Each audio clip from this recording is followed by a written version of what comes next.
मेरे प्यारे दोस्तों, मेरे चैनल का नाम है AGM study point Mahendra sir.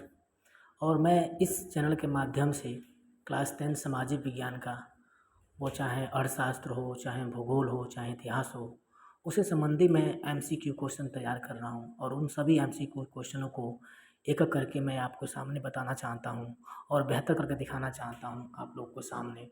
तो मैं आपको बता दूँ, अर्थशास्त्र का दूसरा अध्याय, इसके पहले मैं पहले अध्याय का एमसीक्यू क्वेश्चन डाल चुका हूँ। और ये दूसरा अध्याय है जिसका नाम है भारतीय अर्थव्यवस्था के क्षेत्रक। तो मैं आपसे रिक्वेस्ट करना चाहता हूँ कि आप मेरे चैनल को सब्सक्राइब करें, यहाँ तक कि बेल आइकन दबा दें, जिससे आपको जो भी मेरे वीडियो के नए नोटिफिकेशन आएंगे आपको आसानी पूर्वक से मिल जाएंगे। उसके साथ मेरे वीडियो को लाइक करें, शेयर करें, से ज़्यादा हो सके तो कमेंट करें, बताएं।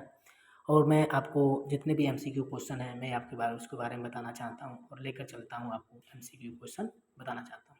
उसमें देखिए, सबसे पहले नंबर पर जो हमारा जो प्रश्न है उसका नाम है, तो इसमें जो पहला देखिए प्रश्न है उसमें लिखा है, अल्प बेरोजगारी तब होती है जब लोग, पहला ऑप्शन है, काम करना नहीं चाहते हैं। दूसरा है, सुस्त ढंग से काम करते हैं। तीसरा ऑप्शन है, अपनी क्षमता से काम कर रहे हैं। तो ये इसमें आपको बता दें, इसमें तीसरा ऑप्शन आपका सही हो जाएगा। ठीक ना, व्यक्ति काम करना चाहता है लेकिन वो अपनी क्षमता से कम काम करता है, उसी को हम लोग कहते हैं अल्प बेरोजगारी। दूसरा देखिए प्रश्न है कि सार्वजनिक और निजी क्षेत्र आधार पर विभाजित है।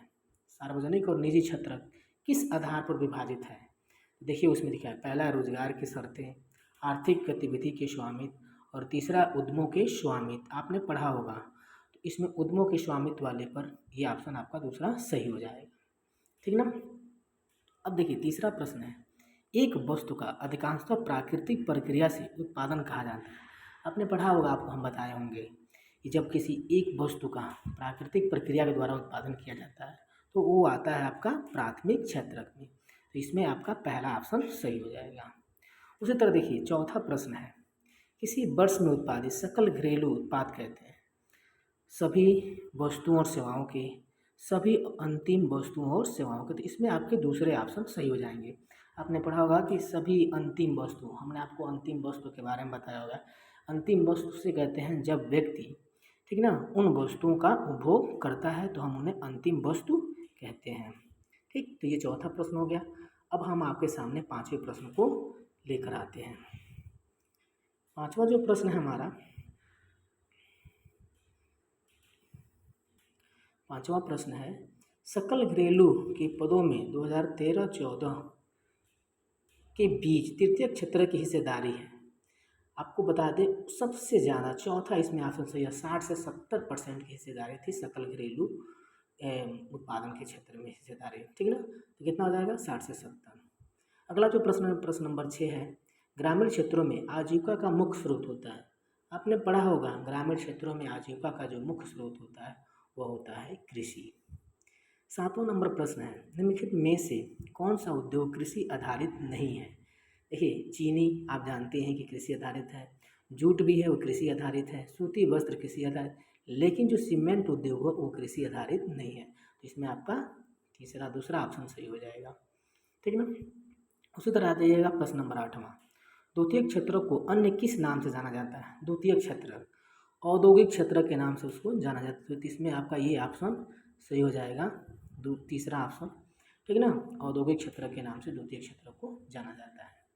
उसी तरह आ जाइए, देखिए प्रश्न नंबर 9, वस्तुओं और सेवाओं का सृजन किसके अंतर्गत होता है? वस्तुओं और सेवाओं का सृजन, आपको बता दें जो तृतीय क्षेत्र के अंतर्गत में वस्तुओं और सेवाओं का सृजन किया जाता है। ठीक है ना, इसमें तीसरा आपका ऑप्शन सही हो जाएगा। उसी तरह देखिए प्रश्न नंबर 10, निजी क्षेत्र का उद्देश्य निम्न में से क्या होता है? निजी क्षेत्र का आपने पढ़ा होगा, उसमें मुख्य उद्देश्य उनका क्या होता है? लाभ कमाना होता है। वो जानते हैं कि ज़्यादा से ज़्यादा हम क्या कर सकें, लाभ कमा सकें। असंगठित क्षेत्र के कर्मचारी के लिए निम्न में से क्या करना चाहिए?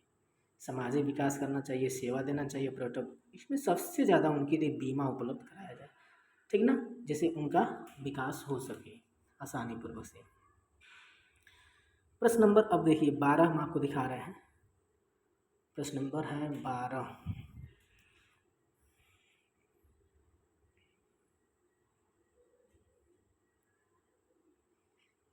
प्रश्न नंबर 12 कह रहा है स्वामित्व के आधार पर क्षेत्रों को कितने भागों में बांटा गया है।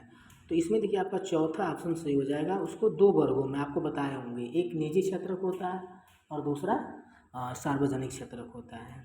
अगला प्रश्न 13, रिलायंस इंडस्ट्रीज किस प्रकार का क्षेत्रक है। रिलायंस आपने पढ़ा होगा एक निजी क्षेत्र के अंतर्गत आता है, इसमें दूसरा आपका ऑप्शन सही हो जाएगा।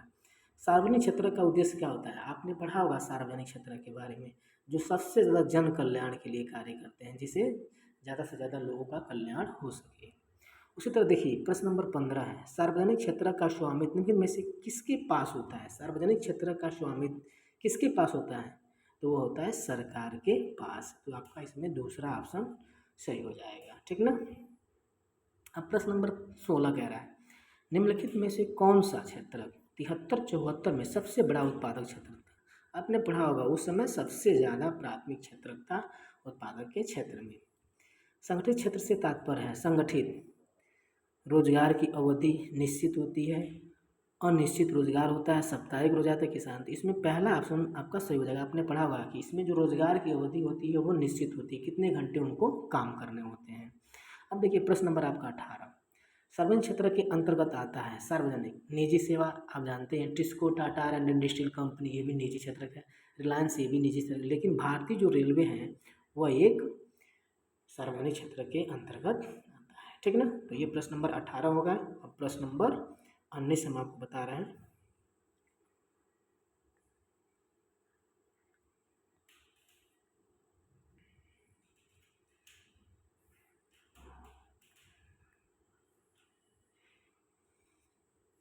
सॉरी एक मिनट,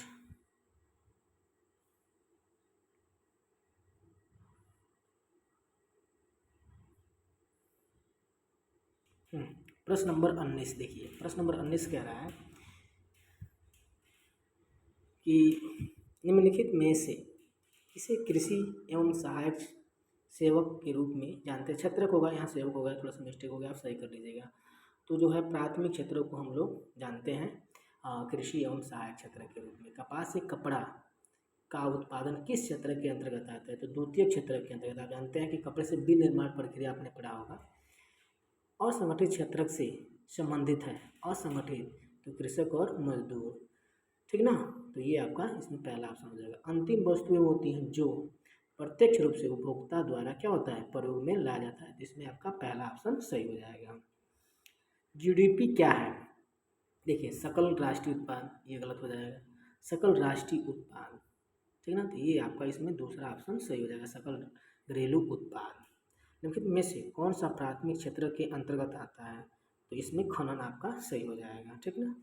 अब देखिए प्रश्न नंबर 25 भारतीय अर्थव्यवस्था में रोजगार की शर्तों के आधार पर क्षेत्रों को कितने भागों में बांटा गया है। रोजगार की शर्तों के आधार पर तो दो आपने पढ़ा होगा, एक संगठित और एक होता है असंगठित, ठीक ना। तो इस तरह आपके ये 25 प्रश्न हो गए। अब हम देख चलते हैं आपको 26 नंबर प्रश्न पर, ठीक ना। कितने नंबर प्रश्न पर 26 प्रश्न देखिए क्या कह रहा है हमारे सामने कि भारत में आर्थिक गतिविधि में तृतीयक क्षेत्र में कौन शामिल है। तृतीयक क्षेत्र में तो आप जानते हैं सेवा, ठीक ना। सेवाएं जितनी भी उसमें किसी वस्तु का उत्पादन नहीं किया जाता है। प्रश्न नंबर 27 निम्न में से किस वर्ष महात्मा गांधी राष्ट्रीय रोजगार गारंटी एक्ट लागू किया गया था, तो 2005 में आपको पढ़ाया गया होगा। संगठित क्षेत्र के अंतर्गत कौन सा अधिनियम शामिल है, कारखाना अधिनियम भी शामिल है, ग्रेजुएटी अधिनियम भी शामिल है, न्यूनतम मजदूरी अधिनियम भी शामिल है और सेवा क्षेत्र भी शामिल है। तो इस तरह ये आपका ये हो जाएगा, इसमें ये सभी ऑप्शन, ठीक ना, लास्ट हो जाएगा। प्राथमिक क्षेत्र से संबंधित है, देखिए कृषि भी हो जाएगा, डेयरी वानिकी हो जाएगा, मछली पकड़ना, तो इसमें भी आपका ये सही हो जाएगा। ये सभी विनिर्माण क्षेत्र से संबंधित है, ठीक ना, द्वितीय क्षेत्र से संबंधित है। किससे है, द्वितीय क्षेत्र से। प्रश्न नंबर 31 लाभ के उद्देश्य किस क्षेत्र में गतिविधियां निर्देशित नहीं की जा सकती हैं, तो है सार्वजनिक क्षेत्र में। निजी क्षेत्र में तो लाभ के उद्देश्य आपसे बता दिए किया ही जाता है। अगला है किस क्षेत्र के श्रमिक वस्तु का उत्पादन नहीं करते, तृतीय क्षेत्र के, यहाँ सिर्फ सेवा का उत्पादन किया जाता है, किसी वस्तु का उत्पादन नहीं किया जाता है। ठीक ना, ये आपके 32 प्रश्न हो गए। अब आ जाइए प्रश्न नंबर 33 पर। ठीक ना, प्रश्न नंबर देखिए 33, निम्न में से कौन सी आर्थिक गतिविधियां प्राथमिक क्षेत्र में ही आती हैं? अध्यापन, सेवाएं, संचार, ये सभी तृतीय क्षेत्र कहते हैं, लेकिन पशु जो पालन है वो आपका प्राथमिक क्षेत्र के अंतर्गत आता है। अब प्रश्न नंबर 34, सार्वजनिक क्षेत्र के संबंध में निम्नलिखित में से कौन सा कथन सही है? बड़ी कंपनियों के पास सबसे अधिक संपत्ति होती है, सरकार की संपत्ति, ये इसमें आपका दूसरा सही हो जाएगा, क्योंकि इसमें सब जो संपत्तियां होती हैं वो सरकार के पास होती हैं। संगठित क्षेत्र का सही अर्थ है यह उन उद्यमों को शामिल करता है जहां रोजगार की शर्तें नियमित होती है, तो इसमें आपका पहला सही हो जाएगा। प्राथमिक, द्वितीय और तृतीय क्षेत्र की गतिविधियां हैं आर्थिक गतिविधियों के स्वभाव से, आपका इसमें तीसरा ऑप्शन सही हो जाएगा। भारत के कितने परसेंट लोग रोजगार की दृष्टि से प्राथमिक क्षेत्र में? 55% लोग जो हैं इसमें आपका ये दूसरा ऑप्शन, तीसरा ऑप्शन सही हो जाएगा। 55% लोग इसमें क्या है, शामिल हैं। अब प्रश्न नंबर 38, भारत की राष्ट्रीय आय में सर्वाधिक योगदान किस क्षेत्र का है? तो हम आपसे बता दें तृतीय क्षेत्र का सबसे बड़ा इस समय क्या चल रहा है, योगदान चल रहा है। ठीक ना, अब आ जाइए प्रश्न नंबर 38 हो गया। प्रश्न नंबर 39, ठीक ना, प्रश्न नंबर 39 को देखा जाए वो क्या कह रहा है।